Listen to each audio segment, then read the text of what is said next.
Hey guys, welcome to करेजी जे अड्डा। तो आज हम आप लोग के लिए फ्रेंड्स स्टैटिक जीके का सेट नंबर 13। फ्रेंड्स आप लोग को पता होगा हम सेट नंबर 1 से लेकर 12 तक अपने चैनल पे अपलोड कर दिए हैं। अगर आप लोग नहीं देखे तो जाके देख लीजिए, जो देख लिए उसके लिए मजे ही मजे हैं। तो फ्रेंड्स आज हम फिर उसका सेट नंबर जो 13 लेके आए, इसमें भी हम क्वेश्चन फ्रेंड्स आज बढ़ाएं, क्वेश्चन का जो संख्या उसको बढ़ा दिया और उसको विद एक्स्ट्रा फैक्ट के साथ डिस्कशन करेंगे। तो फ्रेंड्स आप लोग सिर्फ वीडियो के अंत तक बने रहिएगा और क्वेश्चन का आनंद लीजिएगा।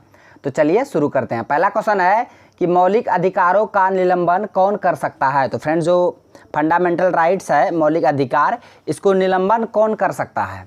ऑप्शन में आपको दिया प्रधानमंत्री, संसद, राष्ट्रपति और सर्वोच्च न्यायालय।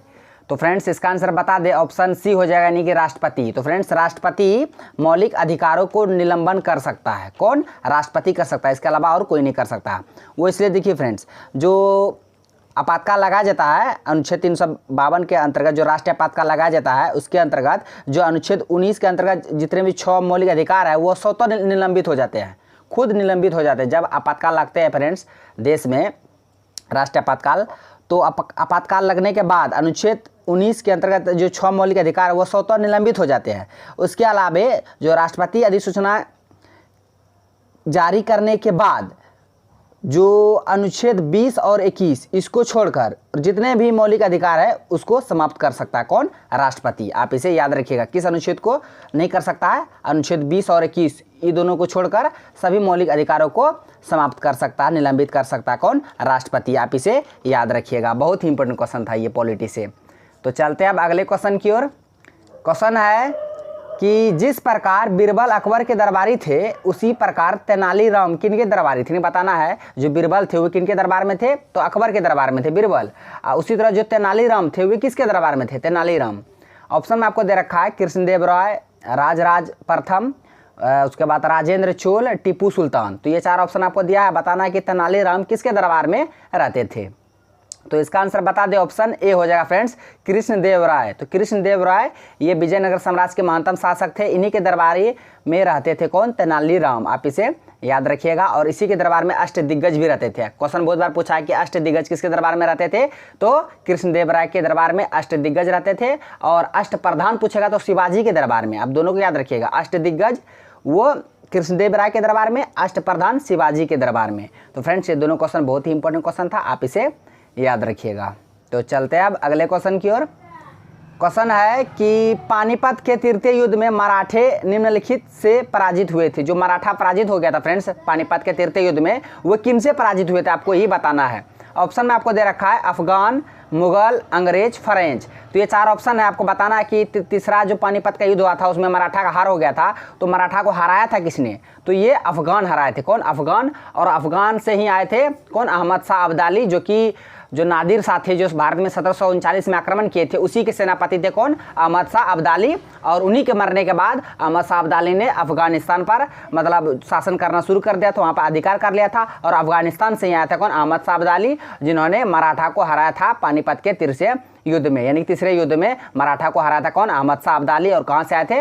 अफगानिस्तान से आए थे। आप इसे याद रखिएगा। तो आप लोगों को पता ही होगा कि टोटल 3 पानीपत का युद्ध हुआ था। पहला हुआ था 1526 में बाबर और इब्राहिम लोदी के बीच, दूसरा हुआ था 1556 में अकबर और हेमू के बीच, और तीसरा हुआ था 1761 ईस्वी में अहमद शाह अब्दाली और मराठा के बीच। आप तीनों को याद रखिएगा, बहुत ही इंपॉर्टेंट क्वेश्चन था ये मॉडर्न हिस्ट्री से। तो फ्रेंड्स चलते हैं अब अगले क्वेश्चन की ओर।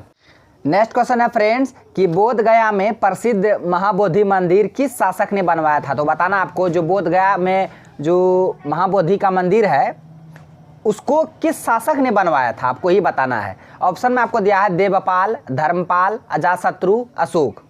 तो फ्रेंड्स इसका आंसर बता दे, ऑप्शन डी हो जाएगा अशोक। तो अशोक मौर्य वंश के शासक थे। और मौर्य वंश के किस नंबर के शासक थे? तीसरे नंबर के। मौर्य वंश के संस्थापक कौन थे? चंद्रगुप्त मौर्य।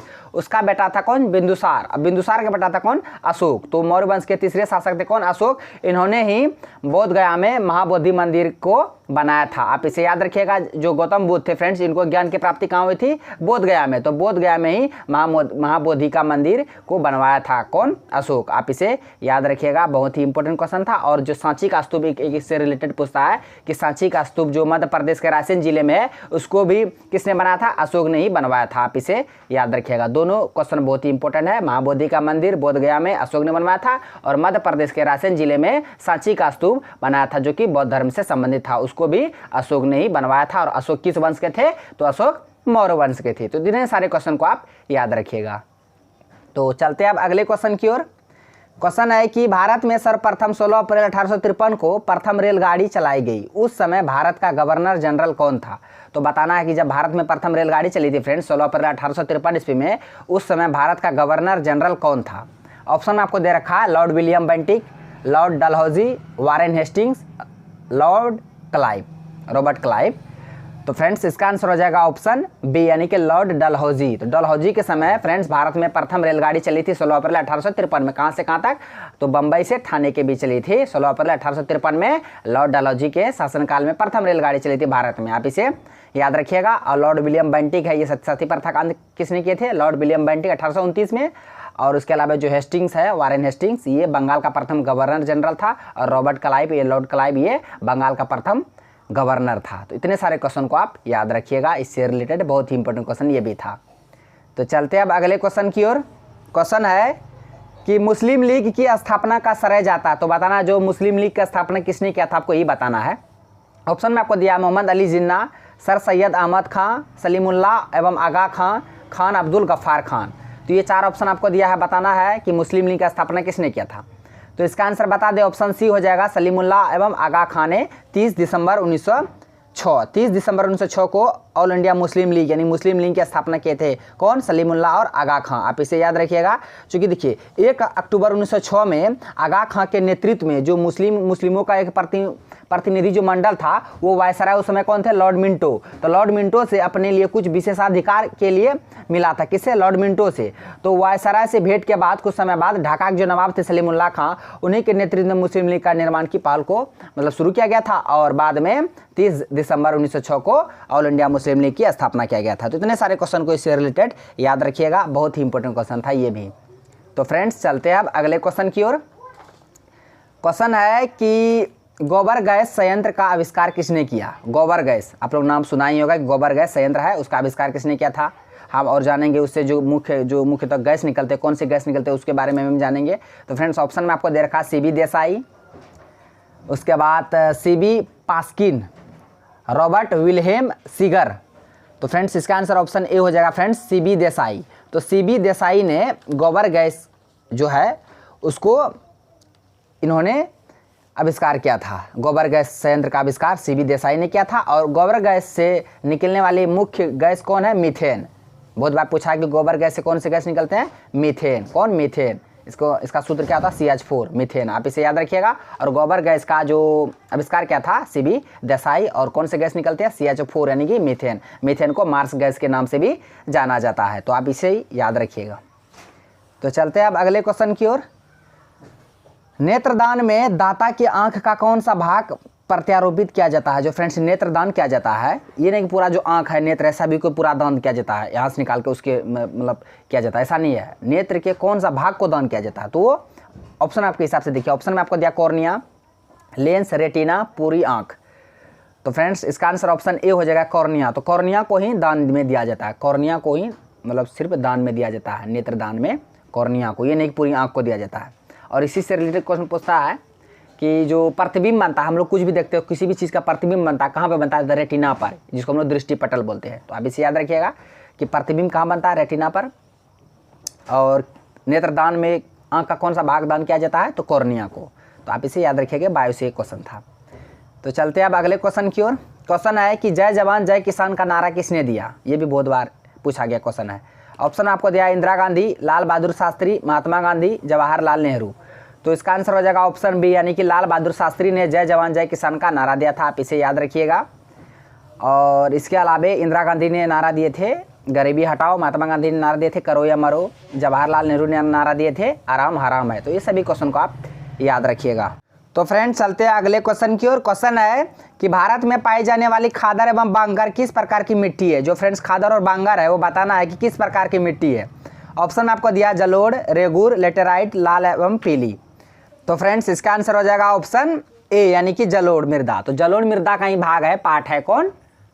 बांगर और खादर। बांगर पुराने जलोढ़ मृदा को कहा जाता है, खादर नए जलोढ़ मृदा को कहा जाता है। तो आप इसे याद रखिएगा। रेगुर मृदा पता ही होगा, ये काली मृदा का दूसरा नाम है। और क्वेश्चन बहुत बार पूछता है कि जल को धारण करने की क्षमता सबसे अधिक किस मृदा में होती है, तो काली मृदा में। और काली मृदा किस फसल के लिए सबसे अधिक उपयुक्त है, तो कपास के लिए। तो इतने सारे क्वेश्चन को आप याद रखिएगा, इससे रिलेटेड बहुत ही इंपॉर्टेंट क्वेश्चन था ये ज्योग्राफी से। तो चलते हैं अब अगले क्वेश्चन की ओर। क्वेश्चन है कि प्रकाश संश्लेषण में पौधे कौन सी गैस का अवशोषण करता है। जो प्रकाश संश्लेषण की क्रिया है उसमें कौन सी गैस को अवशोषण किया जाता है पौधे के द्वारा, आप इसे बताना है आपको। ऑप्शन में आपको दे रखा है carbon dioxide CO2, oxygen O2, nitrogen hydrogen. ये 4 ऑप्शन है। आपको बताना है कि किसका अवशोषण किया जाता है प्रकाश संश्लेषण में पौधे के द्वारा। तो इसका आंसर हो जाएगा ऑप्शन ए, यानी कि कार्बन डाइऑक्साइड। तो फ्रेंड्स, वायुमंडल से कार्बन डाइऑक्साइड और जो जड़ के द्वारा जो जल को लिया जाता है पृथ्वी के अंदर से, भूमि के अंदर से, तो कार्बन डाइऑक्साइड और जल की अभिक्रिया के परिणाम स्वरूप कार्बोहाइड्रेट और ऑक्सीजन बनता है। तो बहुत बार क्वेश्चन पूछता है कि अवशोषण किसका किया जाता है, लिया किस गैस को लिया जाता है प्रकाश संश्लेषण के दौरान, कार्बन डाइऑक्साइड को। और छोड़ा किस गैस को जाता है, बाहर कौन सा गैस निकलता है प्रकाश संश्लेषण क्रिया के बाद, बाहर कौन सी गैस निकलती है, तो ऑक्सीजन निकलती है। और ऑक्सीजन की प्राप्ति कहाँ से होती है प्रकाश संश्लेषण क्रिया में, जल से होती है। आप इस सभी क्वेश्चन को आप याद रखिएगा, बहुत ही इंपॉर्टेंट क्वेश्चन था ये। तो चलते हैं अब अगले क्वेश्चन की ओर। क्वेश्चन है कि वियना जो ऑस्ट्रिया की राजधानी है, वियना ऑस्ट्रिया किस नदी के किनारे बसे हैं, बताना है कि वियना जो ऑस्ट्रिया की राजधानी है किस नदी के किनारे है। ऑप्शन आपको दिया डेन्यूब, टाइबर, टेम्स, हडसन। ये 4 नदी है। और चारों नदी के किनारे कौन कौन से शहर बसे हैं, कौन सा देश बसे हैं, हम सभी को बताएंगे। तो इसका आंसर बता दे पहले, ऑप्शन ए हो जाएगा डेन्यूब। तो वियना डेन्यूब नदी के किनारे स्थित है। इसके अलावा टाइबर नदी दिया है, टाइबर इसके किनारे रोम शहर बसा हुआ, रोम इटली की राजधानी है। टेम्स नदी लंदन, जो इंग्लैंड की राजधानी लंदन, ये टेम्स नदी किनारे स्थित है। और हडसन नदी, तो हडसन नदी के किनारे न्यूयॉर्क हडसन नदी के किनारे स्थित है। सभी को आप याद रखिएगा, बहुत ही इंपॉर्टेंट क्वेश्चन था ये। तो चलते हैं अब अगले क्वेश्चन की ओर। क्वेश्चन है कि भारतीय इतिहास में 1912 का ऐतिहासिक महत्व क्या था। तो 1912 में क्या हुआ था बताना आपको। ऑप्शन आपको दिया महात्मा गांधी की मृत्यु, बंगाल का विभाजन, कलकत्ता से दिल्ली में राजधानी का स्थानांतरण, इनमें से कोई नहीं। तो ये 4 ऑप्शन बताना है कि 1912 में कौन सा ऐतिहासिक घटना घटा था। तो हम बता दें इसका आंसर ऑप्शन सी हो जाएगा, जो कलकत्ता है, कलकत्ता से दिल्ली को लाया गया था भारत देश की राजधानी को। कब, 1911 में घोषणा हुआ था। और 1912 में जो दिल्ली दरबार लगा था उसमें जॉर्ज पंचम के द्वारा घोषणा किया गया था 1911 में कि जो राजधानी है भारत की, कलकत्ता से कहाँ लाया जाएगा, दिल्ली।